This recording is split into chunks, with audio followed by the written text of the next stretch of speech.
বৃষ্টি হলো, ম্যাচ হেরে গেল বাংলাদেশ। তো আনফরচুনেটলি আনলাকি কিনা?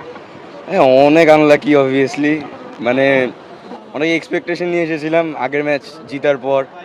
এত ভালোভাবে জিতার পর এত খারাপভাবে হারবে ওটা চিন্তাই করা যায় না। আর ইনশাআল্লাহ কি, নেক্সট টাইম। ইনশাল্লাহ পরের ম্যাচটা রবিবারে জিতবে। আপনি আমার নানা হয়। কোনটা? ভালোই লাগছে, নানার সাথে আসলে ভালোই লাগে। নানাও ক্রিকেট খুব পছন্দ করে তো। আগে মাঠে আসছিলেন কখনো? হ্যাঁ, আগে এসেছি এবার অনেকবার। আসলেন? পরবর্তী ম্যাচ দেখতে আসবেন কিনা? ইনশাল্লাহ দেখি। আপনি কি ক্রিকেট খেলেন? জি, আপনার কি ব্যাটিং না বোলিং করতে ভালো লাগে? আমি অলরাউন্ডার। হ্যাঁ, এই জন্যই সাকিব আল হাসানকে ভালো লাগে। জি।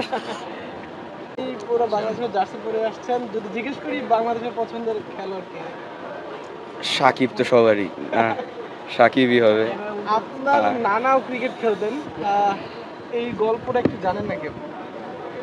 আমি ভালোভাবে বলতে পারবো না, কিন্তু নানা একবার বলেছিল যে ঠাকুরগাঁতে যখন থাকতো তখন নতুন ব্যাট কিনে আনার পর হলো তেল মাখিয়ে ছোট ছোট ফুটা করে হলো শক্ত করে তারপর খেলতো। সে অলরাউন্ডার ছিল।